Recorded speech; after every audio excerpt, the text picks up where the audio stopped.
Minnesota Vikings will face the Green Bay Packers tomorrow at US Bank Stadium. And a lot of the narrative that I'm hearing is that this is probably the most non-significant Minnesota Vikings game versus the Green Bay Packers that there's been in a long time. The Green Bay Packers have already cinched up their playoff berth, and the Minnesota Vikings don't have a chance for the playoffs.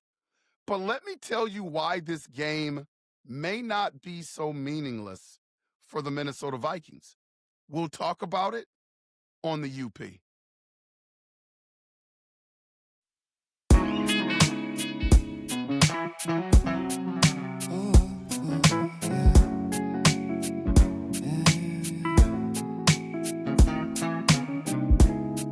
I don't know who I am. Can I say?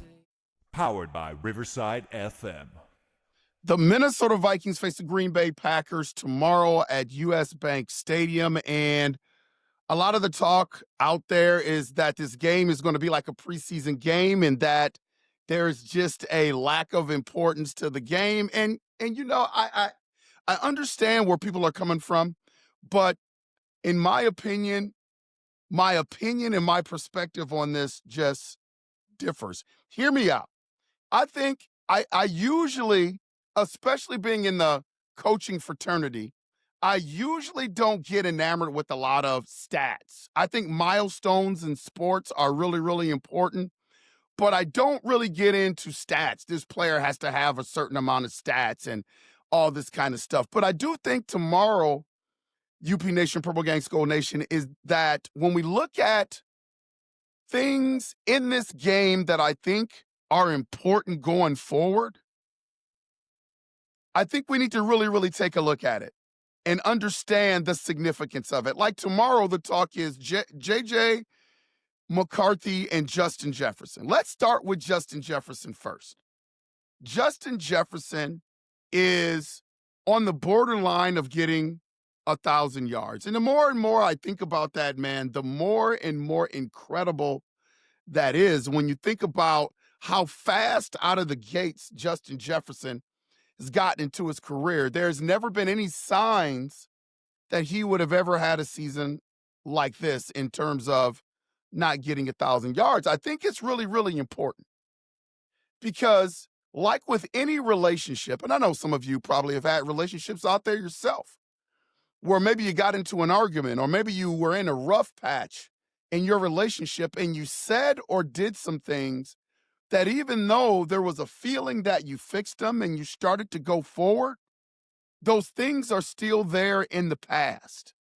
And you can't take those things back. That's why you always hear the adage, don't go to bed angry.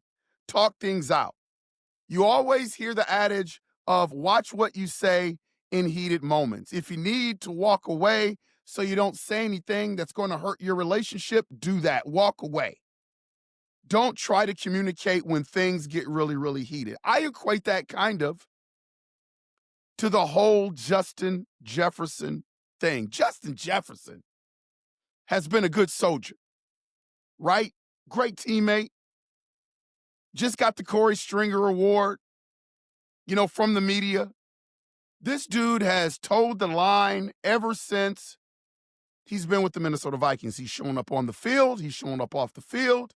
He's been a great teammate. Although he's a human being, we've seen flashes of frustration on the sideline. At one point, he left the locker room without talking to the media. I mean, just a human being. Like, those things are going to happen. But really, 99.9% of the time, in front of the media, in front of the cameras, in front of the public, the fans, Justin Jefferson says and does all the right things. Like, I think how he has approached a lot of this stuff since he's been with the Minnesota Vikings, man, he's really a genius in front of the microphone. He paints a picture for you, that this is the type of teammate that he is. This is the way the culture is with the Minnesota Vikings. And he just toes the line with that stuff. But here's what I know about coaching young people, Justin Jefferson's age, being in athletics my whole life. It's one thing, and I'm not calling it fake because it's not a fake thing. I think when you are at a job, it's all about business. And so you're never going to be the same way on your job as you are at home, no matter what industry you're in. No matter what job that you have, there is a different coach in myself when I coach basketball and I'm around my team and I'm around my administration. And there is a different coach when I am at home. There is a more relaxed coach when I am at home. What I wonder about is Justin Jefferson's moments when he is at home by himself with no media, no microphones, no nothing, and what his thoughts are. Those are significant. And for those of you that don't think Justin Jefferson has different thoughts off camera that he has on camera, you are fooling yourselves. And I'm not going to get on here and speculate what Justin Jefferson may be thinking. That would be irresponsible. I can't speak for Justin Jefferson. But I'm pretty sure that there is a different level of frustration that Justin Jefferson deals with when he's by himself at home, no teammates, no media, no nothing, than what he portrays in front of the camera. Does that make sense? UP Nation, Purple Gang, Skull Nation? See, I think he will never come out and say in public. I'm just going to give you an example. I don't think he'll ever come out and say, I want that 1,000 yards tomorrow, because it seems so minuscule and ridiculous. What is he, 53 yards away? For him to come out and say, well, I want to get 1,000 yards, that's my priority tomorrow, will make him look and seem a certain way. So he's never going to come out and say it. He's never going to come out and say it's important to him, because then that allows the media, other people, to paint a certain picture of him that maybe he doesn't want painted of him, that maybe he has some selfish milestones that he want to accomplish and that he's all about his stats. It changes the dynamic of the way you perceive Justin Jefferson, if you get what I'm saying. So you're never going to hear that out of Justin Jefferson's mouth, but I know it's there. 1,000 yards is kind of the milestone. It's not as grand as it used to be for wide receivers and running backs, because on average, really good wide receivers are getting about 1,300 to 1,500 yards. Running backs are getting way more than 1,000 yards in today's NFL, where back in my day, 1,000 yards was the milestone. You get 1,000 yards, that kind of paints the picture of your season. You were an all-star at the wide receiver spot or the running back spot if you got 1,000 yards. So I know that is kind of the standard for running backs and wide receivers. And in Justin Jefferson's case, him being a wide receiver, that is honestly, to him, if you were to ask him, that is bare minimum each season. That 1,000 yards. So just imagine, UP Nation, if he doesn't get it, I mean, all he needs is 53 yards. To have the quarterback guru, offensive guru, whatever title you want to give Kevin O'Connell, and then you have your franchise quarterback playing. If you can't accumulate 53 yards or scheme 53 yards for Justin Jefferson tomorrow, what message does that send to Justin Jefferson? What are the feelings that start to boil up in Justin Jefferson? Because he will finish the 2025 season without 1,000 yards, Justin Jefferson. And here's what I know is going to happen after that. There won't be any trade requests. There won't be any belly aching. There won't be any complaining by Justin Jefferson. But the bad thing about being a personality like that is that you keep all that stuff inside and it festers. So now it really puts the pressure on the Minnesota Vikings, Kevin O'Connell, Kwesi Adofo-Mensah, and the Minnesota Vikings staff to fix that quarterback position, to fix that offensive scheme because Justin Jefferson's not going through another season like this. And it gets a little bit more intense if he doesn't reach 1,000 yards. Not immediately, but next season.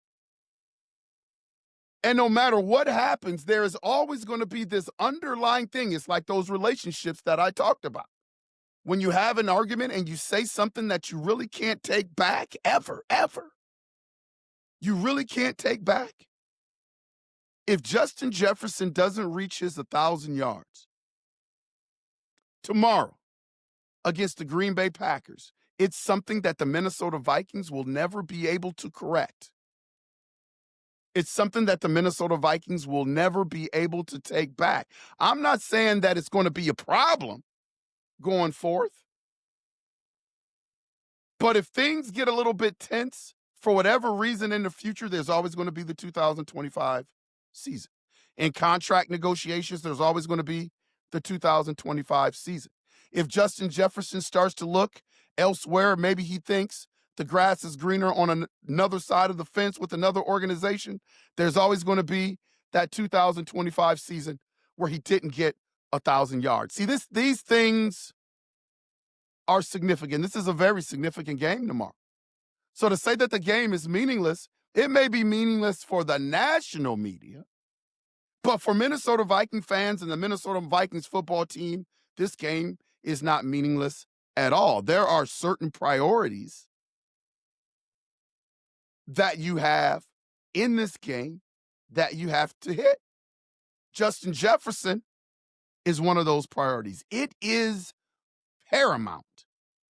It is paramount, UP Nation, Purple Gang, Skull Nation, that Justin Jefferson gets his 1,000 yards. Because you don't want to get in a situation in the future where we have those relationships and those conversations that you just can't take back. Tomorrow is a game that is significant for Justin Jefferson and a milestone that he must hit, or there's no way you're going to be able to take it back or correct it in the future. I'm telling you, this is how athletes work, especially athletes that are not out there, so-called divas, that are expressing themselves like certain wide receivers do. Justin Jefferson is towing the line and being a good teammate. So internally, he's keeping a lot of stuff inside. And when you do that, they talk to you all the time about mental health. When you do that and you keep a lot of stuff inside, especially things that really hurt you to the core, it's going to affect your relationship in the future. I'm just saying, that's one significant thing about tomorrow. So this game is not meaningless to us. Second thing, where it's not meaningless, which is a priority, is J.J. McCarthy is suiting up to start against the Green Bay Packers. Now, the whole script has changed with J.J. McCarthy. Remember, during the middle of the season when everybody was like, hey, when is J.J. coming back? When is J.J. coming back? When he had that ankle thing after the Atlanta Falcons game. Remember everybody's what did KOC say? Well, he needs to have a full week of practice. He needs to be 100% in practice. If he's not, then he's not going to play. Remember that narrative that KOC was trying to shove down your throat? He can't be limited. And there was some mention the week that he went to the hospital with his fiance and he missed practice and he was there for the birth of his child, and there was an importance made on him missing that Thursday or whatever it was. Basically, KOC was saying, hey, he needs a full week of practice. Well, he was limited this week, and doesn't it seem like they're forcing J.J. McCarthy to play on Sunday? I mean, he's got a hairline fracture. There is the possibility where if he gets hit on that hand or his hand hits a helmet, that thing could break. And if he gets a break in that hand, doesn't that impact his offseason just a little bit? I mean, we're a long way from next year, but it still impacts his offseason, right? So why take the risk, especially when he was limited in certain parts of the week in practice, when you KOC were telling Viking fans, hey, he's always going to need a full week. This is the way we determine our starters. If he gets that full week, well, he was not a full participant all week in practice this week. You can go with the narratives where it's saying, well, coach, it's the last game. Okay, I'm getting that. But I can only go by what KOC tells us. So you may be right. Maybe, it's the last game. Let's see what happens. So KOC becomes a little laxed on his rules. But I'm just telling you what KOC said in the middle of the season. So he wasn't a full participant all week, obviously, with the hairline fracture. But yet, he is starting on Sunday versus the Green Bay Packers. And here's why I think they are pushing that. You can't have the last vision that you see of our so-called franchise quarterback, him being on the bench hurt. That can't be the last visual of J.J. McCarthy. We've gone through the bad play of J.J. McCarthy. We've gone through the bad play calling of KOC that hasn't helped J.J. McCarthy. We've gone through the ankle injuries. We've gone through the concussions. We've gone through all of these injuries that we've gone through the meniscus. We've gone through all of these injuries that J.J. McCarthy has had, and he is supposed to be our guy. That is what the Minnesota Vikings brass and their coaches have told us. This is our guy. Remember at the end of last season when Sam Darnold and the Minnesota Vikings went out of the playoffs, one of the statements that KOC made was, well, if anything has come out of this year, we know that we found our franchise quarterback. Remember KOC said that? Are we in the same place as KOC as sure that J.J. McCarthy is now? He was stern. The one thing that we do know is that we found our franchise quarterback. KOC he had 10 toes firm on that comment last year. I wonder if he is as sure now as he was then about J.J. McCarthy. See, I think there is a forcing of J.J. McCarthy to play in the game. Because if he was truly your franchise guy, no way you're playing him.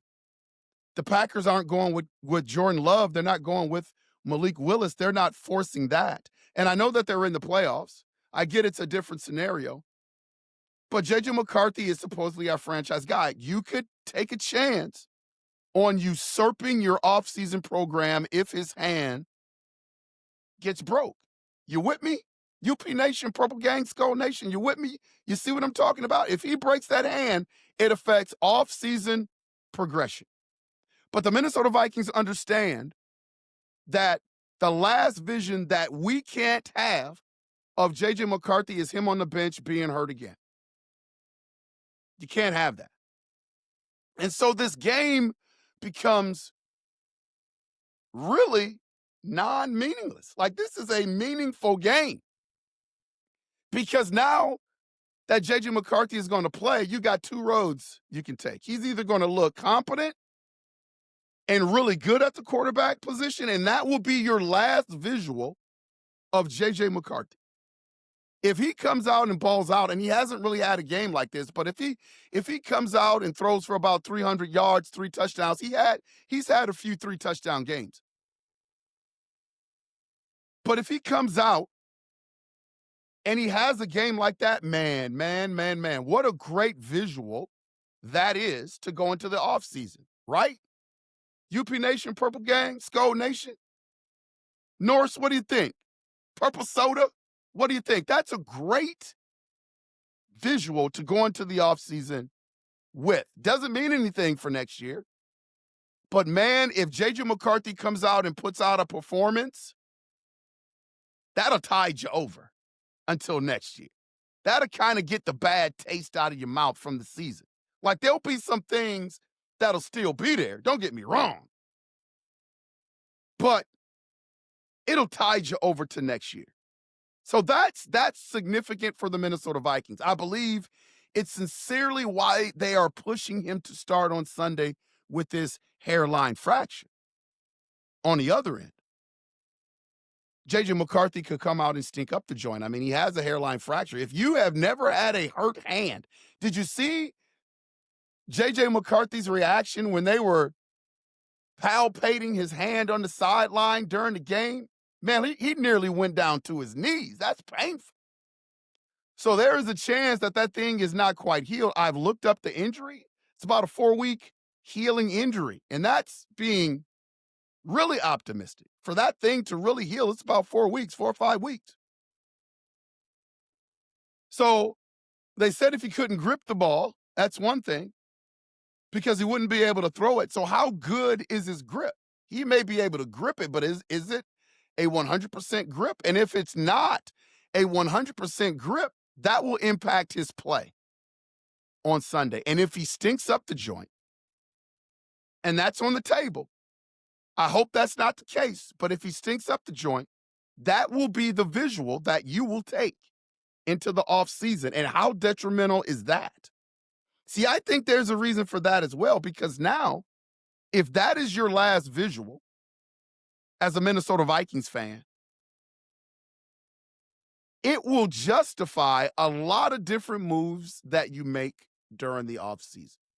It gives you a lot of outs if J.J. McCarthy doesn't play well on Sunday. It is why this game is not meaningless, UP Nation. They are pushing,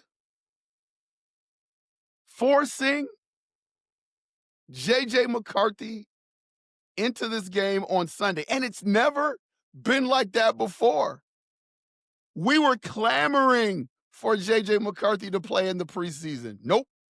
We're going to save him. We're going to bring him in. We're getting value from joint practices.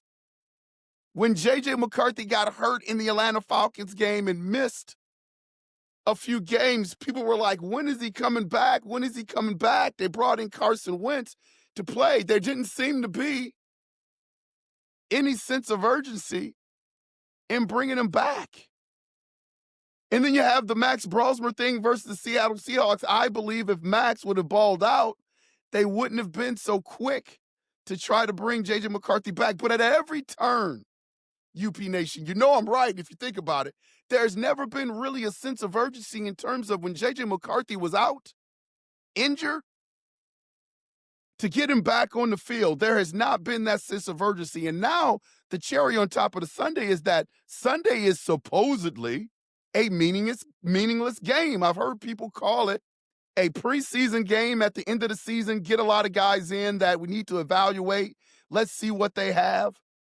And now in this supposedly meaningless game, they are putting J.J. McCarthy with a hairline fracture that is still there, by the way. That thing is not healed. They're putting him in a so-called meaningless game with the Green Bay Packers where, win or lose, it's not going to affect anything but where they are in the draft. And by winning the game, they're going to draft lower than they would if they were to lose the game. But yet, there is a sense of urgency to put your franchise quarterback out there. See, it works both ways for the Minnesota Vikings. I'm just trying to pull back the curtain for UP Nation because I understand how these things work. He plays well. That's a great visual going into the offseason. He doesn't play so well. It will justify moves that they may have to make during the offseason because that is the last visual that we're going to get as fans, media, content creator, whatever title you want to put on it. So don't buy into the fact that this game is meaningless because it's not. We want to keep the people that talk about Justin Jefferson's a diva. We can trade him. We don't need him. He's dropping balls this year. Y'all can miss me with that. Justin Jefferson has a chance to be one of the greatest Minnesota Vikings ever, if not the greatest ever. And that is a big statement. That's not just coming from me. That's coming from Randy Moss. It's coming from Chris Carter. That's coming from a lot of Minnesota Viking alumni. You just can't poo-poo that relationship. But let Justin Jefferson not get 1,000 yards tomorrow. Let him not hit that milestone. I guarantee you, you heard it here first. It will affect the relationship in the future because you can't take it back. And the visual of J.J. McCarthy tomorrow and how he plays is of the utmost importance going forward. It's of the utmost importance going forward. So this game is not meaningless, UP Nation, Purple Gang, Skull Nation. Last game of the season, Minnesota Vikings are not destined for the playoffs. Green Bay Packers, they have their seed and they're starting their third string quarterback. But yes, this game still has some significance and some priorities to it. Just wanted to get on here and talk about that. This has been Unconventional Playbook. Please hit that like and subscribe button. And as always, UP Nation, we will see you when we see you. Skull.